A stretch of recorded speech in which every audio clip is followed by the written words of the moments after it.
So let me first make a disclaimer here, right? I've just been excited, and I still am, just like you guys, about the upcoming generation of consoles: PlayStation 5, Xbox Series X.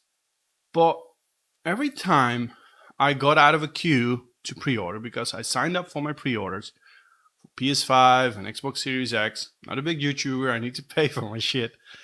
But every time I, maybe just like the majority of you guys, got a no or I didn't make it through the queue, I walked away with, meh, that feeling. So a complete lack of big disappointment, right? So I couldn't really pinpoint where it came from until I read an article on GameSpot by Phil Hornsaw saying the Xbox Series X and PlayStation 5 have no wild ideas. And it's a bummer. But to understand more of that, let's go back to where it all began.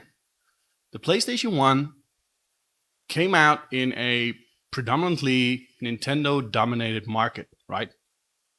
It brought a DVD ROM, and that on itself was already a quantum leap forward. The amount of data it could store, the graphics it could produce, it was madness.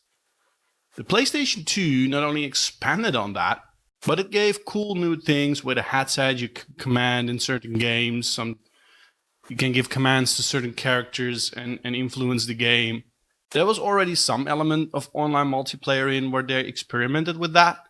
PlayStation 3 capitalized on that with the Xbox 360.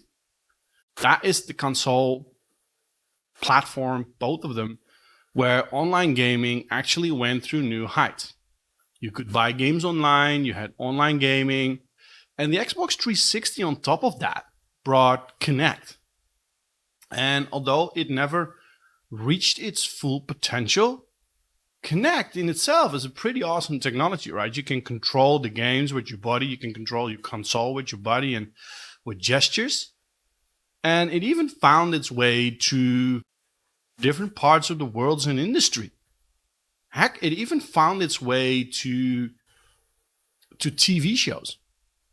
Don't know if you guys know it, but Ghost Adventures is a TV show with the host Zach Bagans, where they go to haunted sites and they use a type of device called the SLS camera, which is based on Kinect technology. So that in itself is quite awesome. And when we went to the PlayStation 4 and Xbox One, and although I've criticized Microsoft a lot for the way they managed the whole reveal and hype and launch, which was predominantly based on amusement and entertainment. But I'm starting to miss those days. Because although it wasn't maybe for the majority, it tried something different. They packaged it with Kinect, and they even tried to push a game called Quantum Break, which was a melt of a TV show and a game, and they tried to push that with Kinect, and you could control your whole system with your TV with Kinect. It was trying something daring and different, right? And yes, they lost the console war because of the complete lack of exclusives. But on the other hand, Sony brought a new controller with a touchpad and lighting, and together with the PlayStation Move camera, you could do things in your game. And also that not reached its full potential. Eventually, it led to the PlayStation VR. And PSVR, to me, is one of the best add-ons to a core console platform ever created. If you do not own a PSVR and you're doubting if you still should buy it for this generation, stop thinking about it. Just buy it. It is the most fun you can have apart from your core gaming. Really. But this generation was then also full of new things and innovation. But now leading up to the new generation of console, the only focus is speed and power. Because what else is there than speed and power.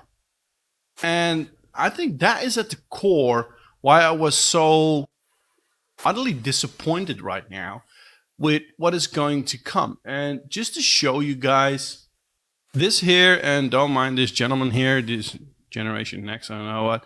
This is the article I was talking about, and I just advise you guys to take a look at this. The last few console generations have seen platform makings taking wild swings at technologies. And while most are bad, it's nice to see a premium placed on innovation. And the question is, do we hold speed and power as an innovation? I failed to see that, because just as this article is telling you guys, we will be playing the exact same games for the foreseeable future as we've been playing for the last 10 years. And as I've said, Kinect, right? It has worked surprisingly well in translating a person's movements to a character on a TV screen. Playing games like bowling on Kinect, picking up an imaginary ball and flying it down an imaginary lane, only to see all of that Kinect energy made real in a video game, felt like a form of magic. And that same goes for PlayStation VR. When I picked that thing up for the first time, I haven't been playing VR ever. I've never played it. I've picked it up, put it on my head, and I was completely blown away with the physics, the interaction, and it works like clockwork, right? Now that we've seen all these tiny little things coming into play, like Kinect, PlayStation VR, the controllers, there was an emphasis on doing things differently. And now 7 years later, the future is here. With Xbox Series X and S, Microsoft has dialed back on just about all of the ideas the console maker once seems to think would compose the future of gaming. But it's not just Microsoft, it's the same is true for Sony and PlayStation 5. The next generation is around the corner, and if I'm being honest, just like this article, I'm also need to be honest. I'm finding it kind of boring. And this is what I said, guys. The games I'll be playing this holiday season seems pretty similar to the games I've been playing for the better part of the decade. And he has a big point here. Because Ratchet and Clank might look better, feel better, run better, smoother, is bigger with no load times. What does that differ from the games that I've played? And this exactly nails the nail on the hat with the hammer. And I was more impressed with the PlayStation lineup than what the Xbox is doing right now, with all those different kinds of platforms with the X and with the S, because they're so afraid to miss out and making a cheaper version. But on the other side, they've got a play everything anywhere philosophy, where PlayStation is really tied into generations to give a bigger, better, and more immersive gameplay, which I happen to buy in more. But on the other side, they're all the exact same games. We're going to play the Call of Duties, we're going to play the God of Wars. No doubt that they will look better. But would we be missing out on anything if there would be no new generation for the next 2 or 3 years? Would we be bored with this generation? I think not, because with the PlayStation Pro and the Xbox One X, we still have a badass, cool-looking platform that delivers high-end graphics and immersive gameplay currently into your home. Because the only thing they're going to give us is more horsepower and more speed. Therefore, so speed and power, which usually go hand in hand. But none of these things are out there trying to revolutionize the experience of playing a game. And that's just like the article where I left wanting. It feels like a big swing, but the question is, aren't Sony and Microsoft playing it incredibly safe here? Where are the daring moves like Kinect, PlayStation VR, or anything else on top of that, a new way of playing a game? Because the only thing I've been bogged down is in technology-minded upgrades for the next generation. And I've said it before, I'm a geek, I'm a nerd, I work in the high-end data center industry. I know what GPUs and CPUs do.